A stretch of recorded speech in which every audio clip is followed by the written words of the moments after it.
விந்து பைகளை தொடும்போது இந்த மரத்தை தொடுற மாதிரி இருக்கணும். இரும்பு தொடுற மாதிரி ஹார்டாக இருக்கக்கூடாது, இறுக்கமாக இருக்கக்கூடாது. மரத்தை தொடுற மாதிரி இருக்கணும். ரொம்ப சாஃப்டாகவும் ரப்பரை தொடுற மாதிரி இருக்கக்கூடாது.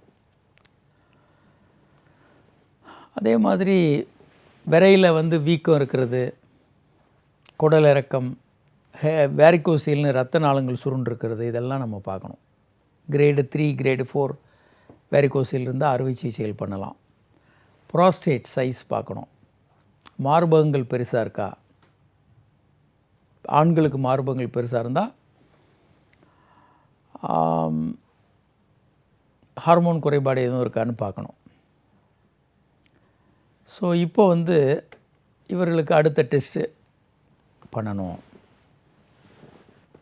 ஒரு கிளினிக்கில், சின்ன கிளினிக்கில் ஒரு டாக்டர் பார்க்குறாரு அப்படின்னா,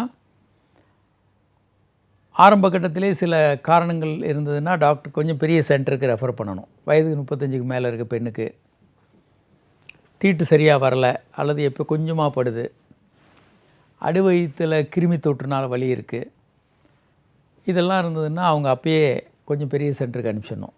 ஆண்களாக இருந்தால் விரப்பு இறங்கலை, முன்னால் ஏதாவது நோய் தொற்று இருக்குது, அறுவை சிகிச்சைகள் அந்த ஏரியாவில் பண்ணியிருக்காங்க, இப்படியெல்லாம் இருந்தால் அவர்களை பெரிய சென்டருக்கு அனுப்பிச்சிடணும். முன்னால் கேன்சருக்கு 2 பேருக்குமான பொதுவான விஷயங்கள், கேன்சர் எதுக்காக ட்ரீட்மெண்ட் எடுத்திருக்காங்க, ஹெச்ஐவிக்கு எடுத்திருக்காங்க, இப்படி ஏதாவது ஒரு நோய் இருந்ததுன்னா அவங்கள பெரிய சென்டருக்கு அனுப்பிச்சிடணும். அதே மாதிரி சின்ன கிளினிக்கில் என்ன வரைக்கும் பார்க்கலாம், கருமுட்டைகள் வெடித்து வெளியே வருதான்னு பார்க்கலாம், ஹார்மோன் டெஸ்ட் எடுக்கலாம், அடிவயத்தில் கிருமி தொற்று இருக்கான்னு பார்க்கலாம், ஆண்களுக்கு விந்து டெஸ்ட் எடுக்கலாம். கொஞ்சம் பெரிய சென்டரில் வந்து கருக்குழாய்கள் நல்லா இருக்கா, கர்ப்பப்பையில் எதுவும் பிரச்சனைகள் இருக்கான்னு பார்க்கணும்.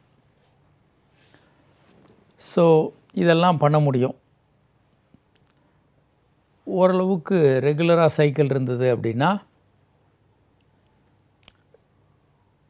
ஒரு குழந்தையின்மைக்கான அந்த மருந்துகளை கொடுத்து சில முயற்சிகள் பண்ணலாம். இரெகுலராக சைக்கிள் இருந்தால் சில டெஸ்ட்டுகள் பெண்களுக்கு எடுக்கணும். ஒன்று வந்து ப்ரொஜெஸ்டிரான் லெவல், FSH LH என்ற ஹார்மோன்கள் எடுத்து பார்க்கணும். ஏன் தீட்டு இரெகுலர் ஆகிறது, ஏதாவது காரணங்கள் இருக்கான்னு. ஸோ இதெல்லாம் பண்ணும்போது நம்ம பல விஷயங்களை தெரிஞ்சிக்க முடியும். அடுத்து வந்து வேறு சில கொஞ்சம் பெரிய டெஸ்ட்டுகளும் பண்ணலாம். ப்ரொலாக்டின் இருந்ததுன்னா தீட்டு வர்றதில், கருமுட்டை வெடித்து வர்றதில் பிரச்சனை வரலாம், மார்பகங்களில் பால் வரலாம், பிட்யூட்ரி ப்ராப்ளம் இருக்கலாம். ரொம்ப அதிகமாக 200 100ன்னெல்லாம் ப்ரொலாக்டின் இருந்ததுன்னா மூளையில் வந்து பிட்யூட்ரியில் அந்த சுரப்பி வீங்கி போய் பெருசாக இருக்கலாம். அதனால் ப்ரொலாக்டின் அதிகமாக சுரக்கலாம்.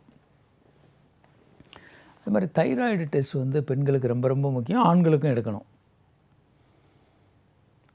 இதெல்லாம் கொஞ்சம் முக்கியமான விஷயங்கள். கிளாமைடியா என்ற நோய் இருக்கான்னு பார்க்கணும். பெண்களை பொறுத்த வரைக்கும் ருபல்லா நோய், அதனுடைய லெவல் ஏதாவது இருக்கா, அதுக்கான எதிர்ப்பு சக்தி இருக்கா, இதெல்லாம் பார்க்கணும். அப்படி இல்லைன்னா அதுக்கான வேக்சின் இதெல்லாம் பண்ணணும். வேக்சின் போட்டாங்கன்னா கொஞ்ச நாள் அவங்க கருத்தரிக்கக்கூடாது. இதெல்லாம் கவனத்தில் வச்சுக்கணும். ஆண்களுக்கான டெஸ்ட்டில் விந்து டெஸ்ட்டு வந்து ஒரு முக்கியமான டெஸ்ட்டு. குறைந்தபட்சம் 3 நாட்கள்லேருந்து 7 நாட்கள் வந்து உடலுறவில் ஈடுபடாமல் அவங்க இருக்கணும். வீட்டில் எடுத்துக்கிட்டு வந்தாங்கன்னா 1 மணி நேரத்துக்குள்ளே லேபில் கொண்டு வந்து கொடுக்கணும். லேபில் கொண்டு வரும்போது அது எதில் கலெக்ட் பண்ணணும், நம்ம வீட்டில் இருக்க அமிர்தாஞ்சன் பாட்டில் மாதிரி அதில் கலெக்ட் பண்ணக்கூடாது. லேபில் கொடுக்கக்கூடிய பிளாஸ்டிக், ஸ்டெரைல் பிளாஸ்டிக், அதாவது கிருமி நீக்கம் செய்யப்பட்ட வாயகன்ற பிளாஸ்டிக் கண்டெய்னரில் தான் எடுக்கணும். சின்னதாக யூரின் கலெக்ட் பண்ணுறதுல பண்ணக்கூடாது. யூஸ்வலாக வந்து வெளிநாடுகளில் வந்து விந்து கலெக்ட் பண்ணுறதுக்கு நல்ல ஏற்பாடுகள் இருக்கும். சிங்கப்பூர்லாம் போனப்போ national university of Singapore, NUS, நிறைய அங்கே லெக்சர் கொடுக்க போகும்போது நாங்கள் நிறைய பார்ப்போம். அது மாஸ்டர்பேட்டோரியம் அப்படின்னு ஒரு பெரிய ரூம் வச்சுருப்பாங்க.